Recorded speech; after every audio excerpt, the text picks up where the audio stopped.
up, y'all? What is going on, everybody?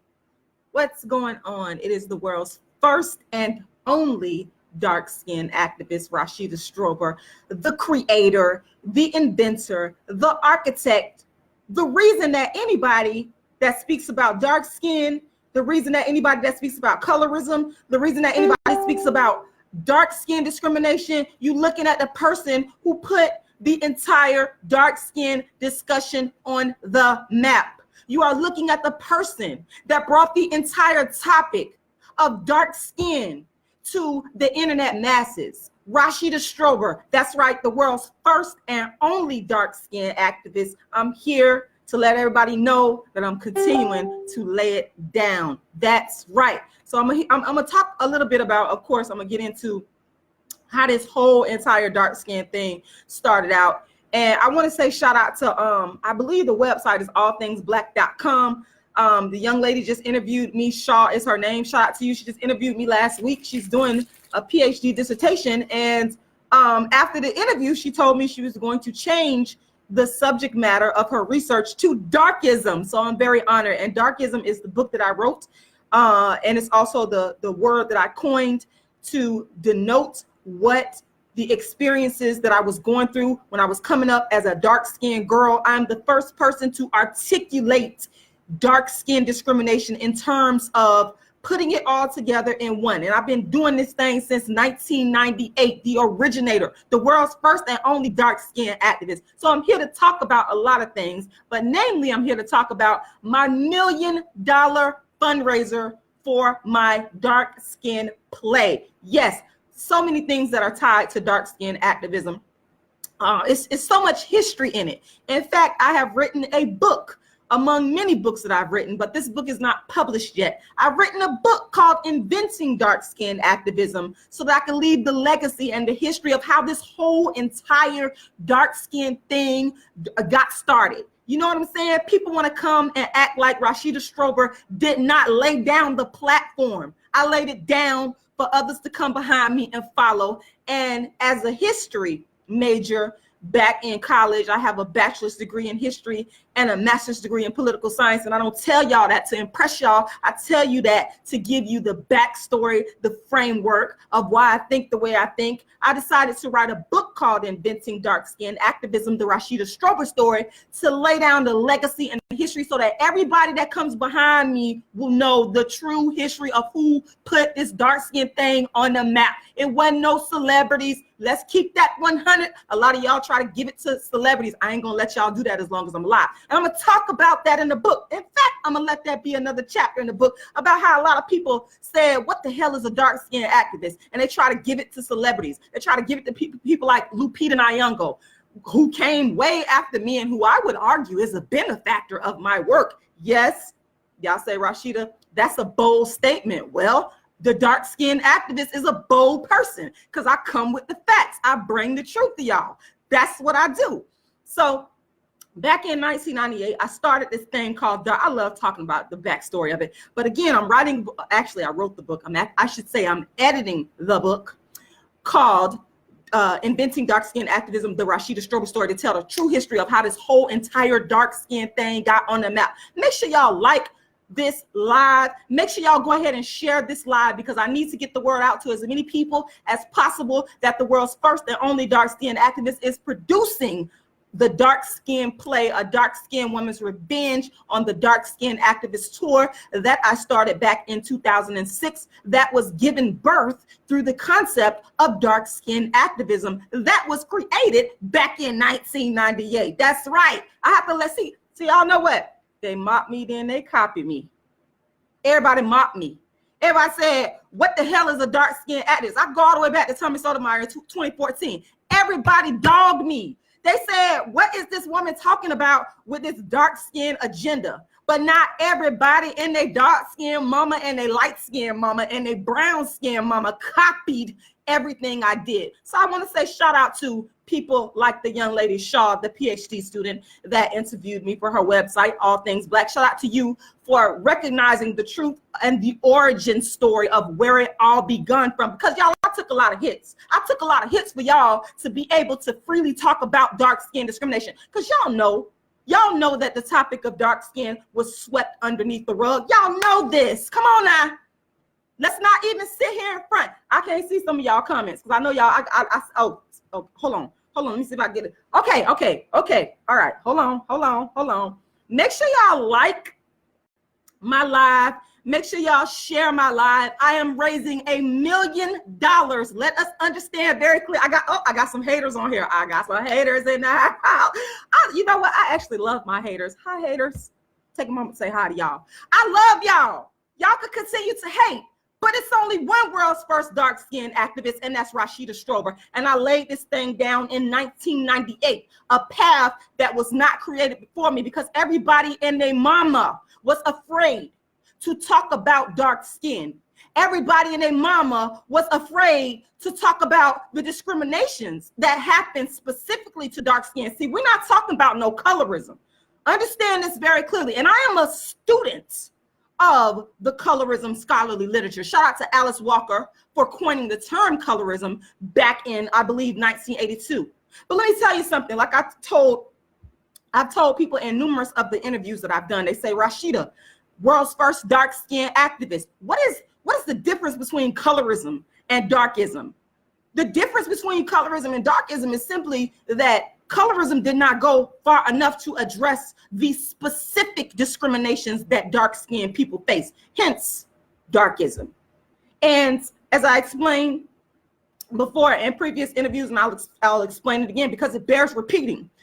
When I was a graduate student at the University of South Florida, learning about all of these white male scholars and the paradigms that they created, it occurred to me that as a dark-skinned woman, that I am the author of my paradigm, a paradigm to free myself from what I was going through, my experience as a dark-skinned woman. I could create a paradigm to operationalize and to provide a framework for the unique experiences that I have faced as a dark-skinned Black woman. And that is what I did with darkism.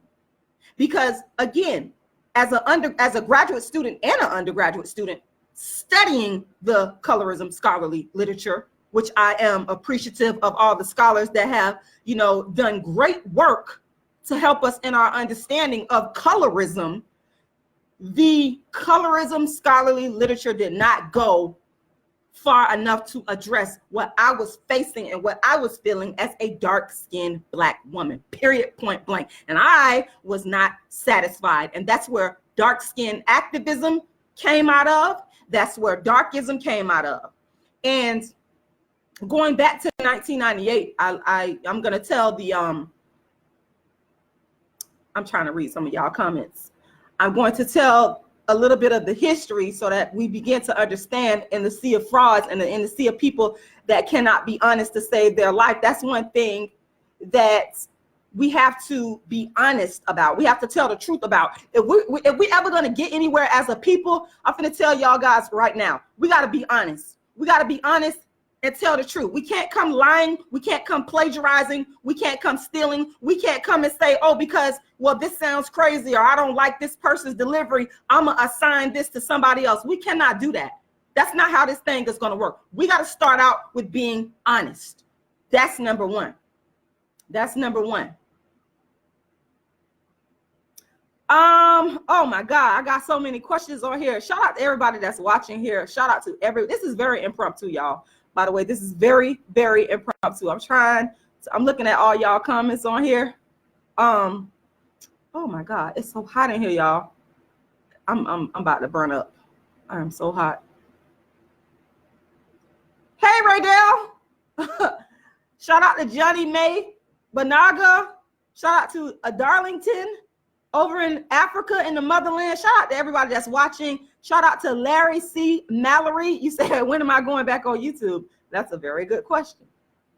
That's a very good question. YouTube switched up their live interface platform. So I have to learn that platform, which I haven't had a chance to do. And hopefully as soon as I do that, I will be back on YouTube. But real quickly, just to give you guys the origin story, dark skin activism, people say, well, where did you come up with this idea of dark skin activism? The roots of it was in my childhood. Growing up as a little dark skinned girl, being treated differently than the light-skinned people that was in my family. That's where dark-skinned activism really came from. But of course, I was not able to articulate it the way that I do now as the world's first and only dark-skinned activist. And so I got the opportunity in 1998 to speak at St. Petersburg College, and all the dark-ism, what I call dark-ism now, all the dark-ism had built up to the point where I needed to articulate my struggle. I needed to talk about it. I needed to give a voice to it, because what I had done is I actually looked for someone that I do now. We got people that have plagiarized my work all over the internet. These people did not exist. There was nobody. There was no dark-skinned activists. There was nobody speaking specifically about colorism, darkism. I did not coin darkism until later. No one was talking about this. Okay, it was all swept underneath the rug. And I had searched for a individual like myself to do what I do now, and no one was doing it. The only person that I always give credit to, that I will ever give credit to, is Cola Booth. That's it. Nobody else matters to me in regards to the articulation. And it was the most constant articulation that I had saw of a person talking about dark skin. She's the only person that did that. Nobody else had done that.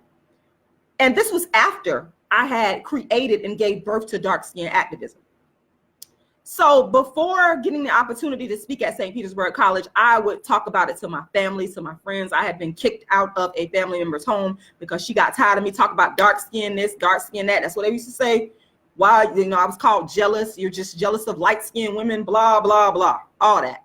I've been there and done it. All this stuff I get on the internet, all the hate I get on the internet, where people be coming at me, not understanding, misunderstanding, misconstruing what I'm saying, the message. I had already received that way before YouTube, Facebook, social media was ever invented, folks. Okay. So all of the frustration that I was feeling, it culminated into a lecture/speech that I was able to give in 1998 at St. Petersburg College during Harambe, where I talked specifically about dark skin. And I had previously bought a magazine with Alec Weck. She's a super dark-skinned Sudanese model. She's on the cover of Elle magazine. I still got a magazine to this day. It's a 1997 cover of Elle magazine. And I bought it, and I decided to do a little bit of research into her. And at that time, Google was like in its sort of infancy stages, but I was able to find some things about Alec Weck. And she was getting the same type of darkism that I had been receiving. And I decided to talk about her. I talked about just the way that dark-skinned Black women, and I want people to understand is how dark-skinned activism has evolved. I have something that I like to call the stages of dark-skinned activism, because truly dark-skinned activism has gone through stages. And I'm actually going to go into detail in my new book whenever I get a chance to get it out. Y'all got to bear with me, Inventing Dark-Skinned Activism, the Rashida Strober story. There's stages to dark skin activism.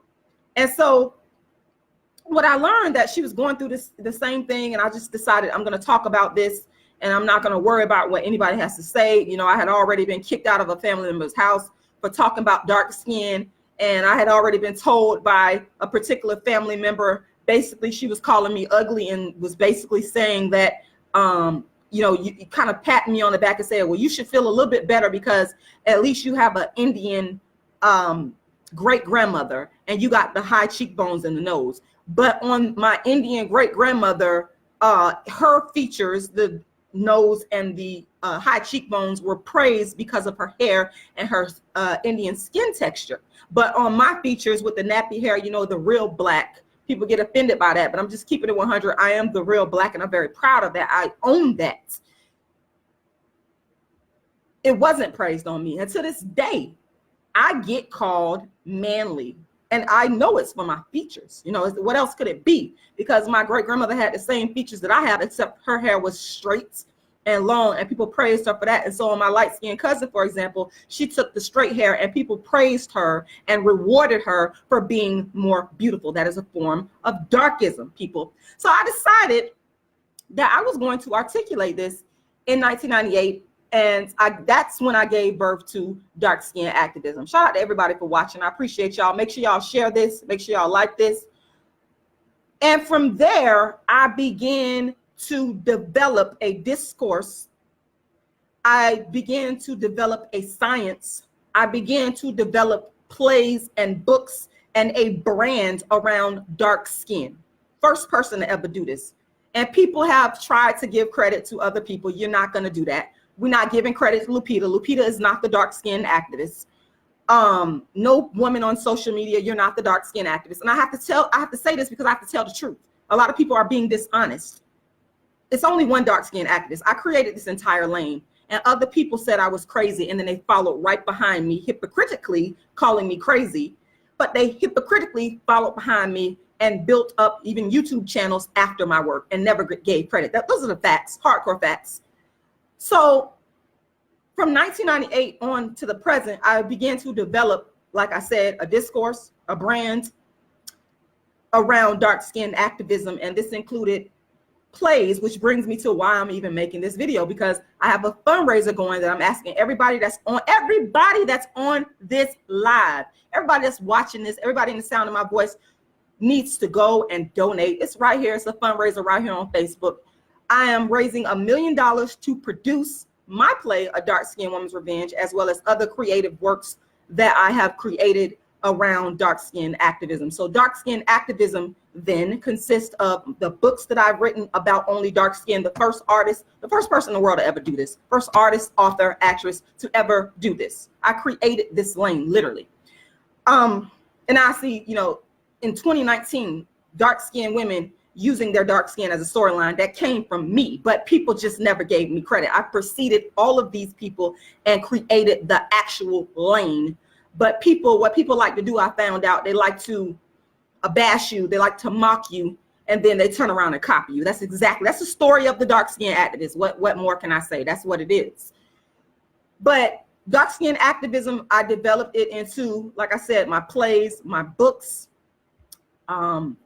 my lectures, my dark-ism lectures. And I have been doing this work since, in terms of the lectures, the plays, since 2006. So in 2006, I created the Dark Skin Activist Tour, which consists of my plays about dark skin. And I'm the first person in the history of the world to ever write exclusively about dark skin. Y'all gotta excuse me, I'm hot. It's a mixture of, it's hot in here and I should have turned the air conditioner on, and I got coconut oil. I always put a lot of coconut oil. Coconut oil is my friend. So people be like, oh, you oily. Oh, well, I'll be oily. I'll be oily. I'll be oily all day and all night. But anyway, so in a nutshell, that's where dark skin activism came from. So when y'all see people talking about dark skin, y'all need to bring it back. Y'all need to make sure y'all letting these people know, hey, tell the truth about the origin of this, where this came from. Don't sit there and act like, you created this out of your own brain. It's the brainchild of Rashida Strober, the world's first and only dark skin activist. In fact, I actually coined the very phrase dark skin activist. And I actually coined the very phrase dark skin activism. So dark skin activism and the dark skin activist is my legal brand. For those of you that don't know, people, and it just kills me how people never even heard of dark skin activists, and they'll try to say that other people, I've even heard, as much as I love Nina Simone, people have assigned Nina Simone saying she's a dark skin activist when I actually created the phrase. That doesn't even make any sense. Let's be historically honest, but a lot of people cannot do that. And that's why I thank God that I am a writer and I am a historian, that I can write my history and tell the truth when people begin to lie.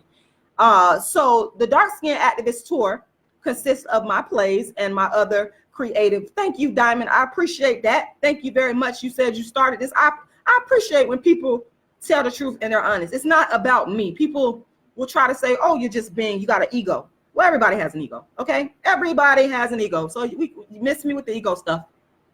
It's not about having an ego. It's about telling the truth. It's about being honest. It's about being intellectually honest, which a lot of us, we have a hard time being. We'll sit back in the cut and watch somebody struggle, watch somebody hustle, watch somebody go through the real fire, because I've been through the real dark skin fire, okay? I've been through it for real. I'm probably the only one in the world that's actually been through the real dark skin fire to give dark skin discrimination a voice more than anybody else. But other people who have not done anything, who have not gone through the fire, who have been able to benefit off of my work, they're getting credit. And I'm not going to allow that. For as long as I live, and even when I drop dead, I'm still not going to allow it, because I'm going to make sure I write the true history of it. And I'm going to devote an entire chapter to how people have tried to give other people credit for my work. I'm going to devote a whole entire chapter to that.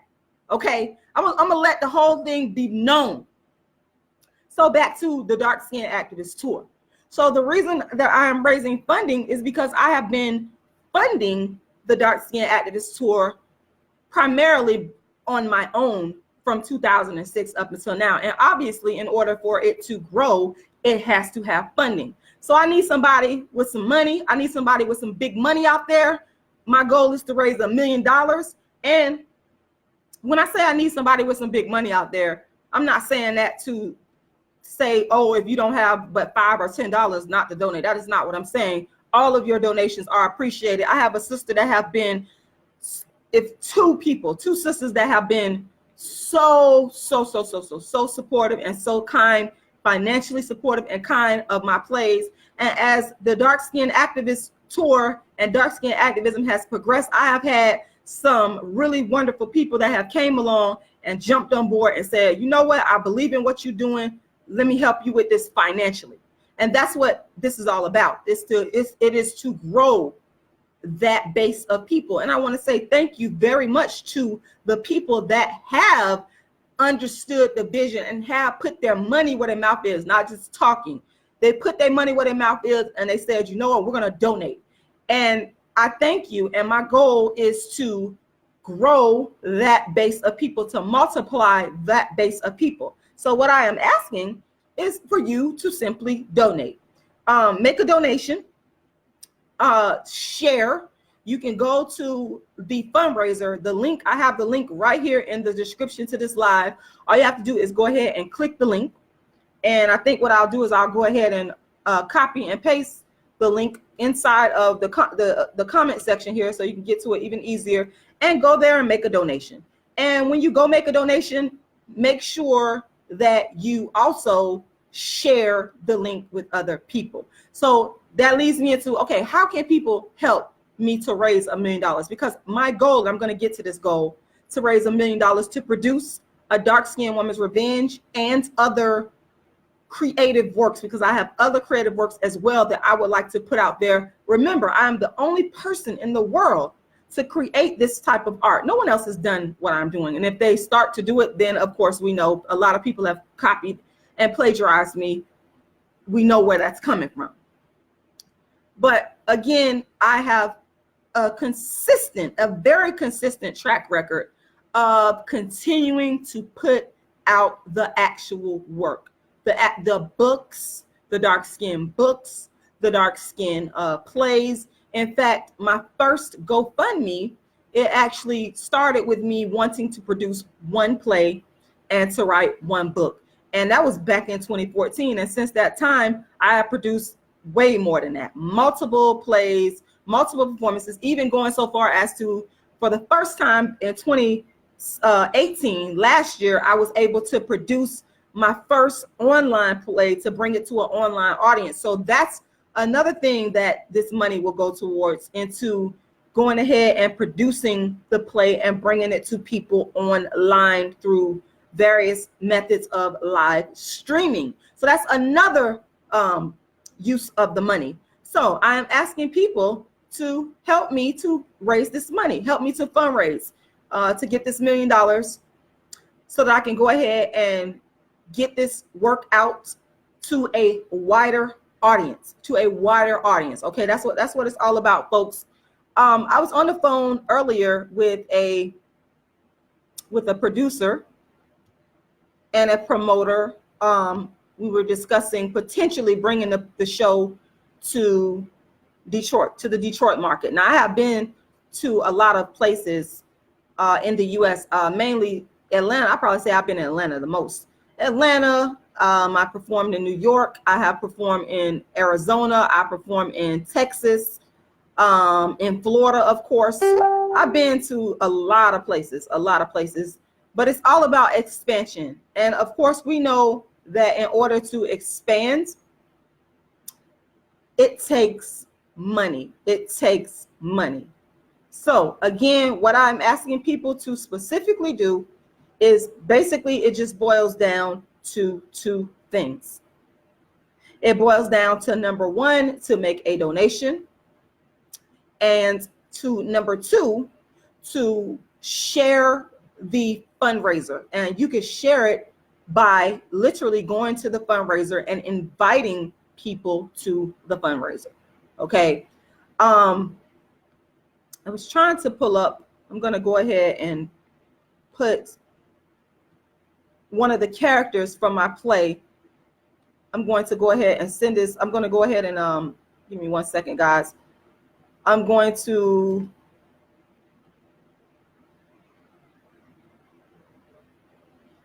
put that in the description box as well, so you guys can watch one of the characters.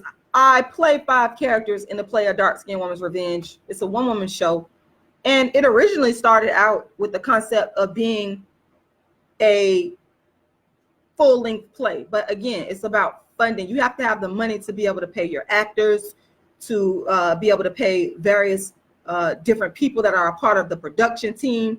And because I did not have the budget to pay, I said, you know what, I'm still going to make this happen. And that is why and how it became a one-woman show.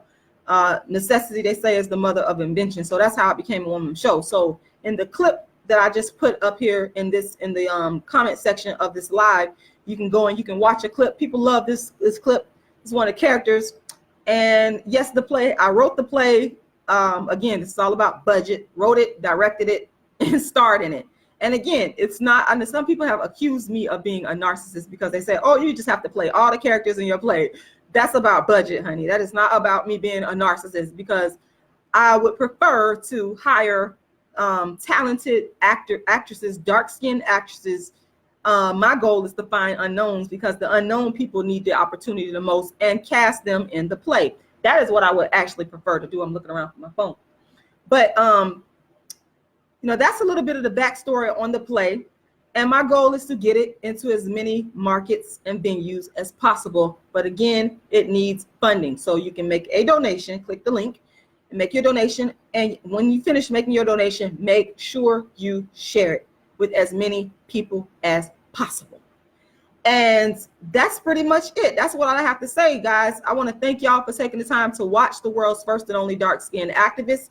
My website is darkskinnedactivist.com. You can also Google me, Rashida Strober, the Dark Skin Activist. You'll see a ton of information about me. You want to find out more, you can also inbox me on Facebook or message me or email me through my email at darkskinisbeautifulcampaign@gmail.com if you want to find more about how you can be a sponsor and a financial backer.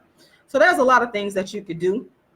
And I want to thank you guys for watching. Also, check out my books. I've written more books. This is very important on dark skin than any person in the world.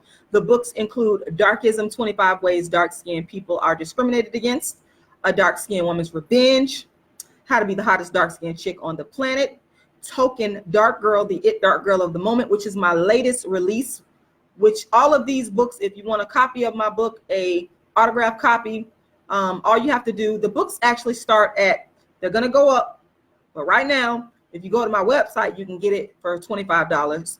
If you want to purchase it directly from me, the books are $40, autographed copy. If you, when I say purchase directly from me, you can go to my PayPal, which is icecreamladydream@yahoo.com, and you can purchase the book there.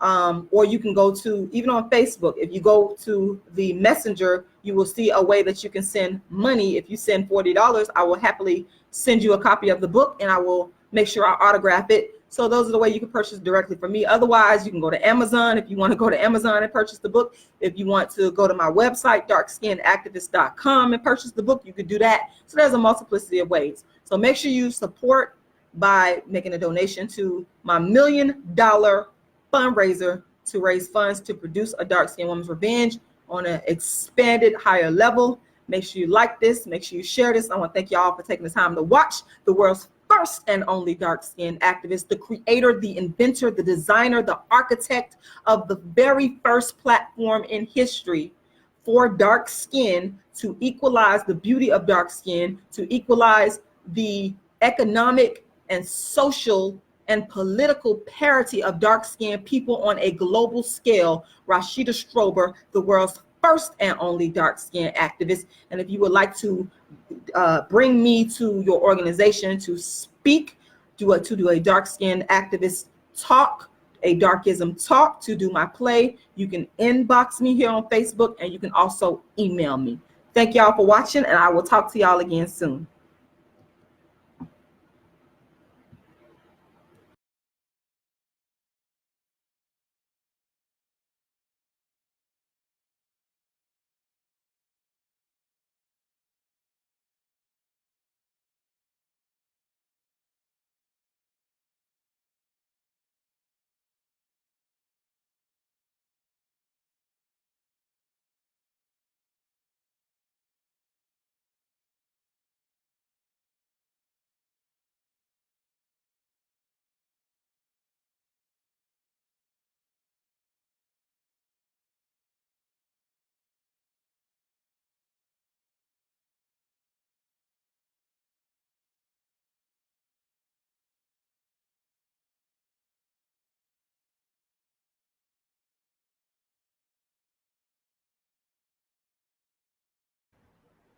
The Dark Skin Activist seeks investors for the Dark Skin Activist Tour, which consists of her award-winning play, A Dark Skinned Woman's Revenge, and other creative works written by the world's first dark skin activist about darkism. The goal is to raise $1 million to fund a worldwide dark skin activist tour. Now, where and how can you give? Number one, you can go to Google and simply type in Rashida Strober GoFundMe. Number two, you can go to PayPal and donate at Rashida's email address, which is icecreamladydream@yahoo.com. Number three, you can go to your Cash App and look for Rashida's name and face. The Cash App is $Rashida Lala. Once again, that's $RASHIDA LALA. Number four, please share with other investors that are willing, ready, and able to invest in a stellar, quality, proven, groundbreaking, unique project, the Dark Skin Activist Tour. Thank you.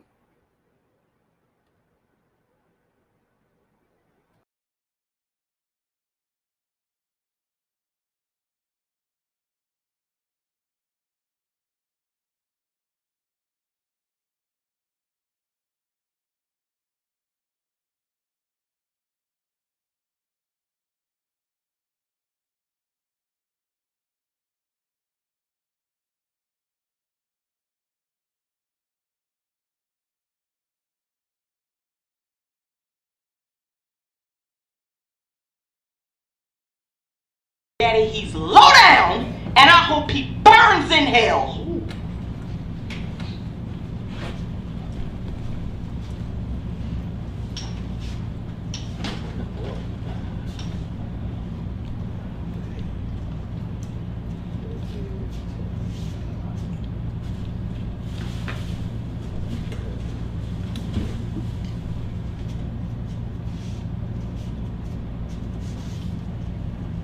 Hey, you got a cigarette? Oh. Hey, you my new cake worker?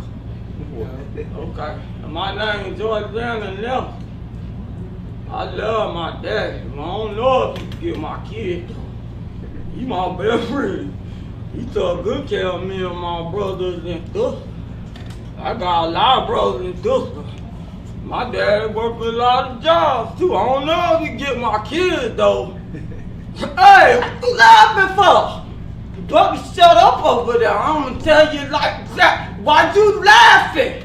I took my mother's testing to say. Okay.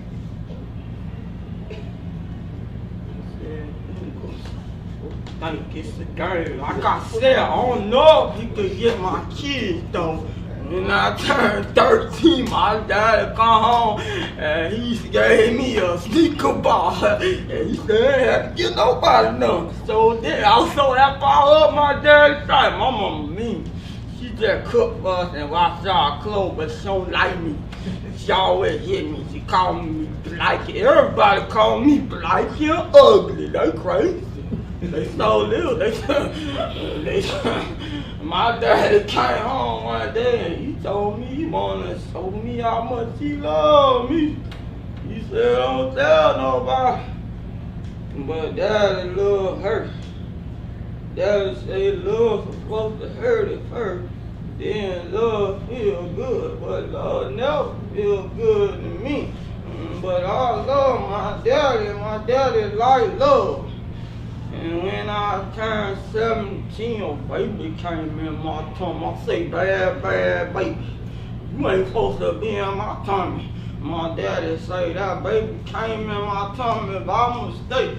He said, don't tell on that baby, cause that baby ain't mean to hurt me. So I ain't say nothing about that baby, cause I ain't want that baby to get in trouble.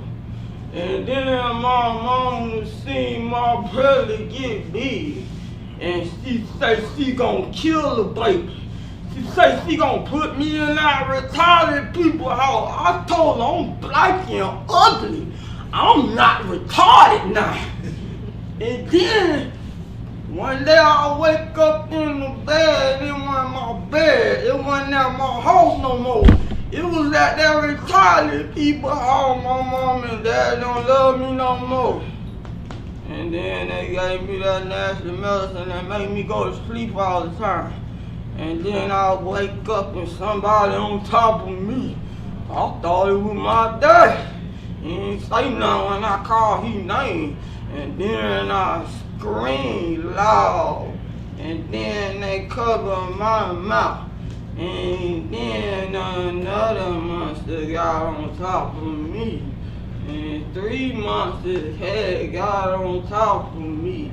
And in the morning, Miss Shay came in the room. Miss Shay came in my room last night. Miss Shay talking about I had a bad dream. No, Miss Shay came in my room, Miss Shay. She talking about I told a lie. That bitch called me retarded. I'm not retarded, Miss Shay. I leave that retarded people out with a baby in my tummy. I had my baby in a bathroom at Burger King. The ambulance took me and the baby to the hospital. And they took the baby talking about I can't take care of my kid. I could take care of my kid. I could take care of all my kids now.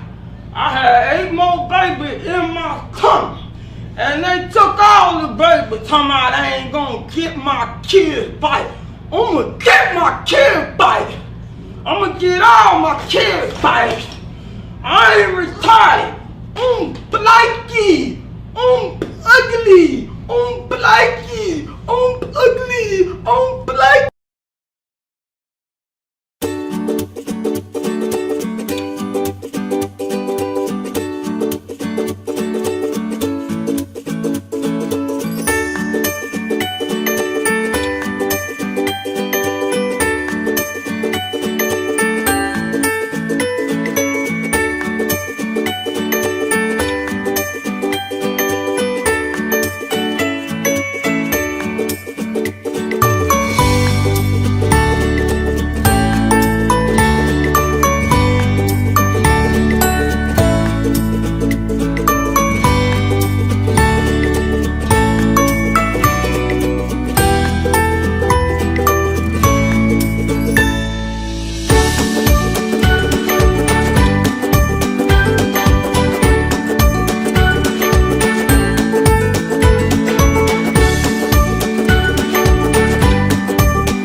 fabulous, a phenomenal show. I love how women come together and just make things work.